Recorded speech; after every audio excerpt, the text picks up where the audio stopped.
Dangane da hukuncin da aka yankewa Abdul Nasir Kabara, ku biyo mu don jin yadda ta kasance.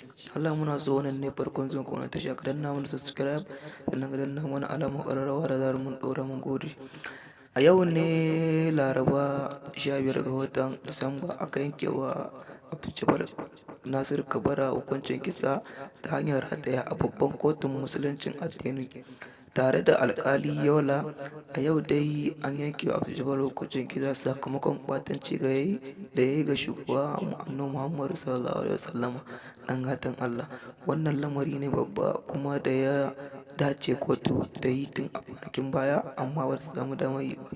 Mutane suna ta surutun, wasu suna cewa ƙwara haka, wasu suna cewa a bar shi da halinsa, amma mafi cancanta abin da ya dace a yi mai shi ne ƙwara a kashe shi, a rataye shi, saboda haka ya zama kafara a gare shi. Sakamakon mutane idan aka bar shi za su iya ɗaukan mataki da kansu da hannunsu, kuma alhalin hakan zai iya samo rikice-rikice tsakanin magoya bayansa da al'ummar gari. Wannan kotu mai albarka ta ba shi daman ya yi apel kotu nan gaba, nan da wata ɗaya. Idan bai samu ya yi ba, za a zartar mai da hukuncin kisa ta hanyar rataya. Mu dai muna fatan Allah Ubangiji ya sa mu dace, kuma mun dace mu tafi, saboda wannan lamari ne babba ba ƙarami ba.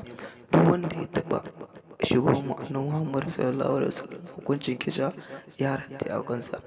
An ce ko maƙwallin Annabi ka tozarta, hukuncin kisa ya rataya. Balantana wannan gagarumin al'amari da ya aiwatar, kuma an nemi ya kawo hujja, har yanzu babu wata hujja a gare shi.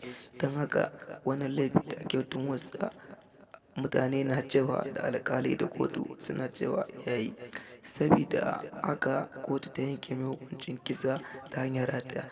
Ba mu san ya al'umma za su kalli wannan abun ba. Wasu suna farin ciki da haka, wasu kuma ba sa farin ciki da haka, saboda gaskiya wannan abun da ya yi shi ne mafi a'ala da wannan alƙali Yola ya yi, saboda shi kansa shi ne samun sauƙinsa kuma kafara. Shi yana ganin bai aikata wani laifi ba, kuma duniya ma ta san ya aikata, saboda abu ne a fili ya aikata shi ba tare da wani ɓoye-ɓoye ya fito bainar jama'a yake faɗa, kuma laifi ne babba. Tun a kwanakin baya ya ci hukuncin kisa saboda wasu dalilai da ya sa ba a yakan ba.